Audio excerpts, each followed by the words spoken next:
Hi, welcome to mean and standard deviation of the Poisson distribution. In this video, we're going to calculate two basic characteristics of the Poisson distribution, its mean and its standard deviation. These calculations are important for understanding the behavior of the Poisson distribution and for deriving the Gaussian or normal distribution, as we'll see in other videos. In this video, we'll assume that you're familiar with the Poisson distribution at the level of the Poisson distribution derivation available on this channel. We'll also assume that you know what a mean and a standard deviation are. If not, you may want to check out the video Mean, Median, Mode, Variance, and Standard Deviation. If any of the calculations in this video are confusing, that video might be of use to you. Now, the math in this video won't be too hard, but there will be a lot of steps. You might find that you want to pause the video at certain places to make sure that you've caught everything, or you might want to reproduce the steps on your own with a pen and paper. Okay, let's get started. So first, let's quickly review the Poisson distribution. Let's say we have some event which occurs randomly, but has a constant probability per unit time of happening. We take the occurrences of the event to be independent, so an occurrence, or lack thereof, does not change the probability of future occurrences. We take a time interval of a length such that the average number of occurrences expected in this time interval is lambda. Then the probability of the event actually occurring n times is given by the Poisson distribution, shown here. Now, before we launch into calculating the mean and standard deviation, let's ask a more basic question. If we sum the Poisson probabilities over n, do they add up to 1? In other words, if we take the probability that the event occurs 0 times, plus the probability that the event occurs 1 time, plus the probability that the event occurs 2 times, etc., do we get 1? Now, this should be true because the event must occur some number of times, although that number may be 0.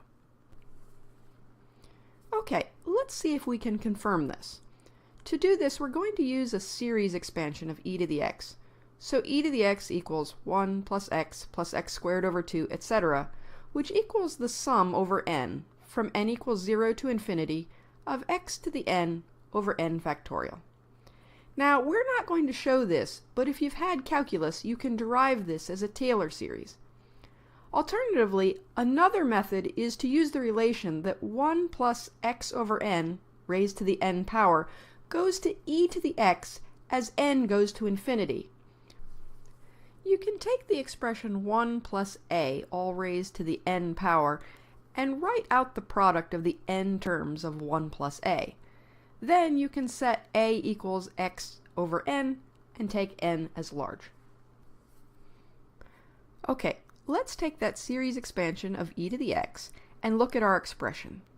So we have the Poisson probability for the event to occur n times, and we're summing that over all possible values of n. Now in that sum, there's a factor of e to the minus lambda that's the same for every term in the sum, so we can just pull that out front. And what we get is e to the minus lambda times the sum of lambda to the n over n factorial. And if we just compare that to our series expansion for e to the x, we see that that's just e to the minus lambda times e to the lambda, which multiplies together to equal 1.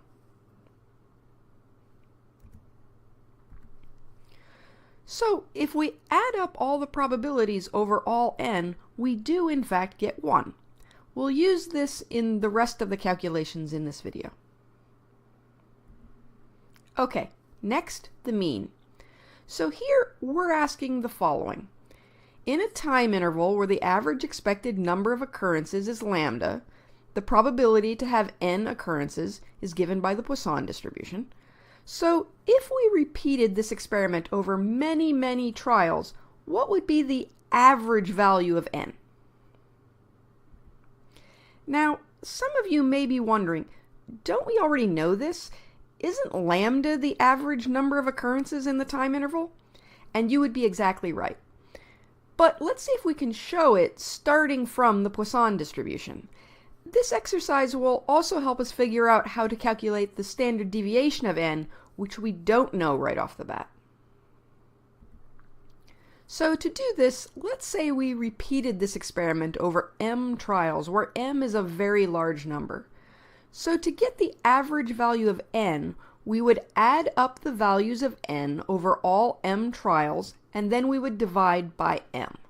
So here we've written out that sum. The average value of n is equal to 1 over m times the sum from I equals 1 to m of ni, where ni is the number of occurrences in the ith trial. So the sum in our expression for the average value of n has m terms in it. Let's regroup them. So first, let's group together all of the trials in which ni equals 0, then group together all those where ni equals 1, etc.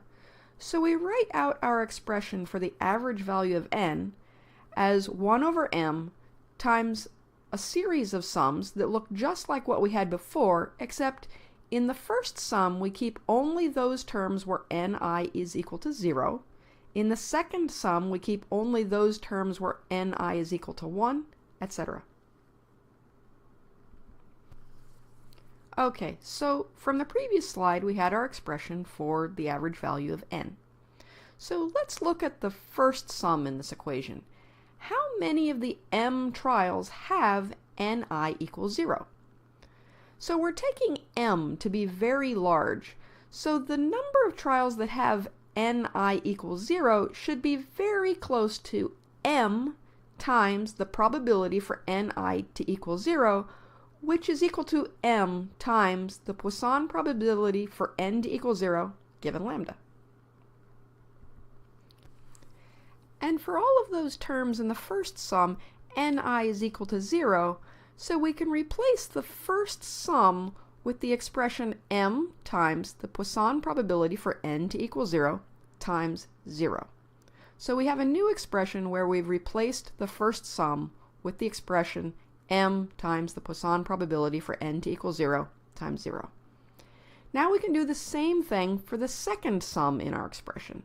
So here there are going to be m times the Poisson probability for n to equal 1 terms in the sum. So we can replace the second sum in our expression with m times the Poisson probability for n to equal 1 times 1.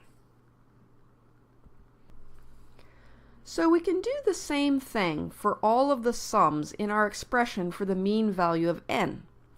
So we get that the mean value of n is equal to 1 over m times the sum over all possible values of n of the Poisson probability of n times n. And then the two factors of m cancel out, and so we get just a sum over all possible values of n of the Poisson probability to get n events times n.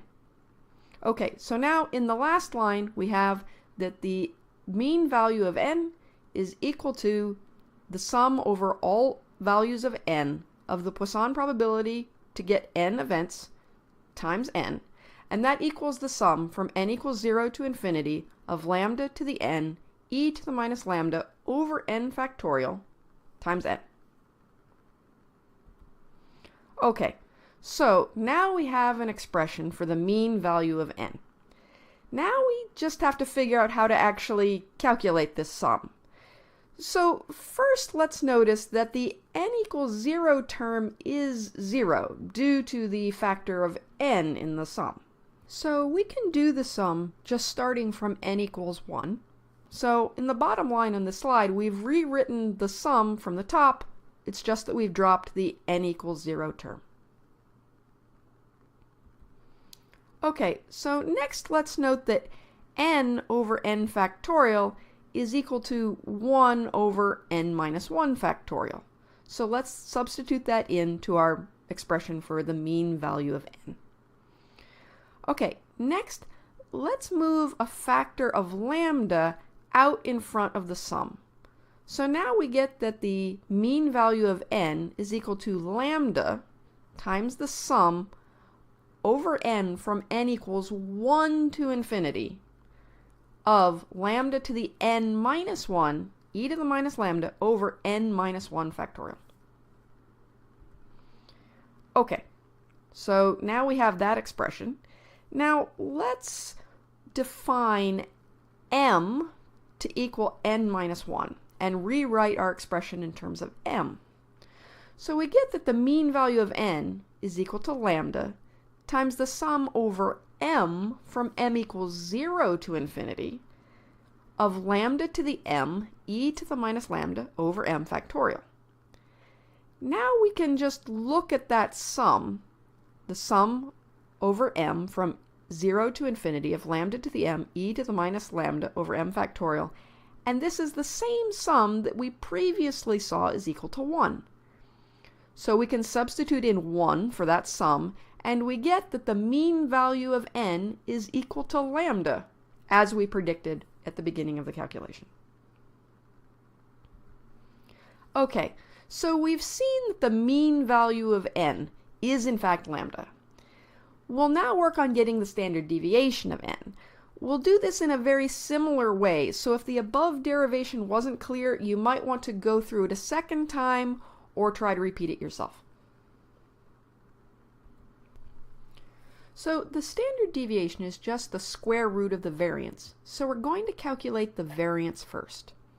The variance is the average of the square of the difference between n and its average, which we found to be lambda. So the variance of n is equal to the average of the square of n minus the average of n, which is equal to the average of the square of n minus lambda. And again here we're using brackets to denote the average, just like we did when we calculated the average of n. Now, because the variance is the average of some quantity, let's make a point about calculating the average of a function of n.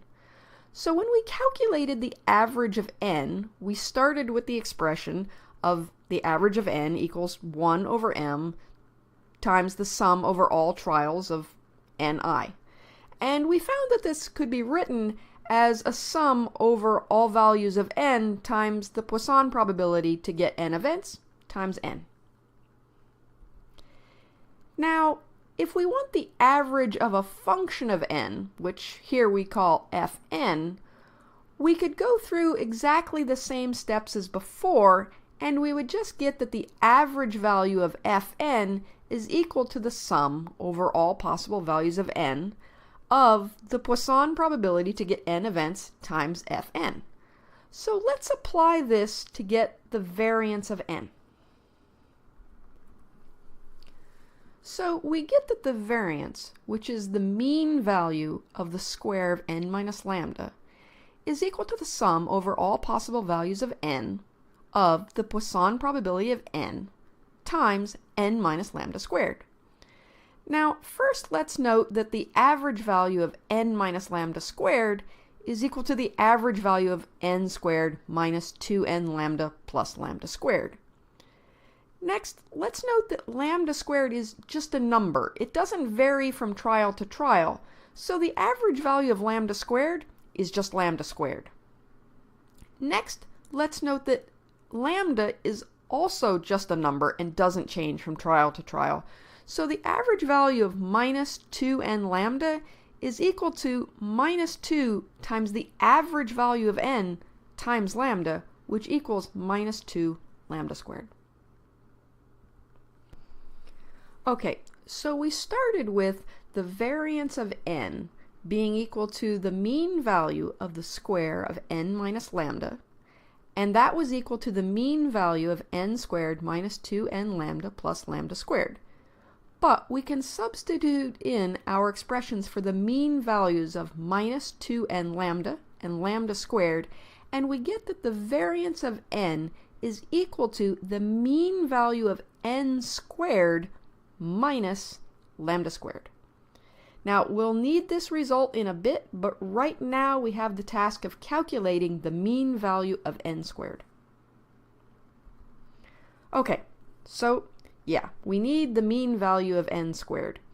we're going to write that out like we did before, so that's the sum over n from 0 to infinity of the Poisson probability of n times n squared. So that's the sum over n from n equals 0 to infinity, lambda to the n, e to the minus lambda over n factorial times n squared. Now, we're going to start by calculating a very slightly different quantity. Instead of calculating the mean value of n squared, we're going to calculate the mean value of n times n minus 1. Okay, so that's equal to the sum over all possible values of n of the Poisson probability to get n events times n minus 1, which equals the sum over n from n equals 0 to infinity, lambda to the n, e to the minus lambda over n factorial times n minus 1.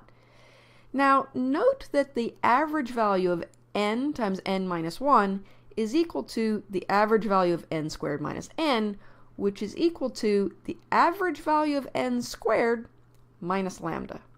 So we're going to calculate this in much the same way we calculated the average value of n. Okay, so first we're going to note that the n equals 0 and n equals 1 terms in this sum are equal to 0. And the reason for that is that each term in this sum has a factor of n and a factor of n minus 1. So in the case when n equals 0, that factor of n equals 0, and in the case where n equals 1, that factor of n minus 1 equals 0. So this means that we can, instead of taking the sum from n equals 0 to infinity, we can take it from n equals 2 to infinity. Okay, so that's what we've done here on the top line. Next, in the bottom line, we're going to do two things. First, we're going to cancel out the factors of n and n minus 1 in the numerator with two factors that show up in the n factorial in the denominator. And second, we're going to move two factors of lambda out in front of the sum. Okay, so let's take a look at that. So first of all, on the left-hand side, we have the factor of n times n minus 1. And that's all over n factorial. Now we can cancel out the factors of n and n minus 1 in the n factorial, and that gives us in the denominator n minus 2 factorial. Okay, so that's what we've done to get the middle expression in the bottom line. Next, we're just going to take two factors of lambda out front. So now inside the sum we have lambda to the n minus 2, and out front we have a factor of lambda squared. Okay, so now we have from the previous slide that the mean value of n times n minus 1 is equal to lambda squared times the sum from n equals 2 to infinity of lambda to the n minus 2 e to the minus lambda over n minus 2 factorial. Now, n minus 2 seems to show up a couple of times in this expression, so let's define little m to be n minus 2 and rewrite this expression in terms of m. So we get that the mean value of n times n minus 1 is equal to lambda squared times the sum over m from m equals 0 to infinity, lambda to the m, e to the minus lambda over m factorial. And now something magical has happened, because we can recognize that the sum from m equals 0 to infinity of lambda to the m, e to the minus lambda over m factorial is just equal to 1, which we saw earlier. So we can substitute in 1 for that sum, and we get that the average value of n times n minus 1 is just equal to lambda squared. Okay, so after a bit of effort, we have that the average value of n times n minus 1 is equal to lambda squared. Now, the average value of n is equal to lambda, so this means that the average value of n squared is equal to lambda squared plus lambda, because n times n minus 1 is just n squared minus n. Okay, so now let's remember our previous result that the variance of n was equal to the mean of n squared minus lambda squared. So let's put that all together, and we get that the variance of n is equal to lambda squared plus lambda minus lambda squared, and that all just equals lambda. So we get that the variance of n is equal to lambda. Okay, so we got that the variance of n was equal to lambda. To get the standard deviation sigma, we just take the square root, so sigma is equal to the square root of lambda. Now, sigma gives an idea of how wide the distribution of n is. So here we show the Poisson distribution for lambda equal to 25.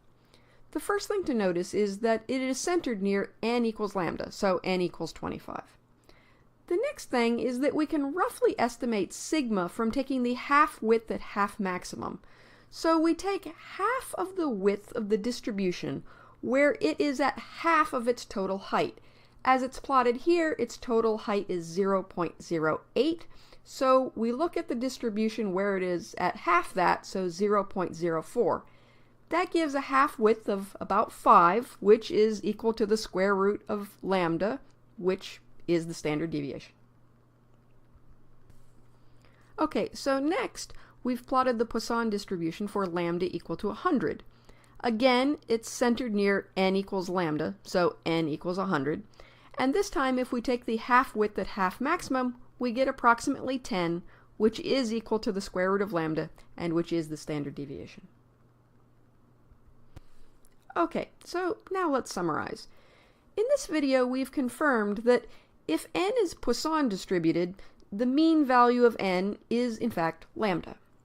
We have also found that the standard deviation of n is the square root of lambda. So these results are important for understanding how Poisson distributed processes behave, and they will also be useful in deriving the Gaussian or normal distribution, which we'll do in other videos.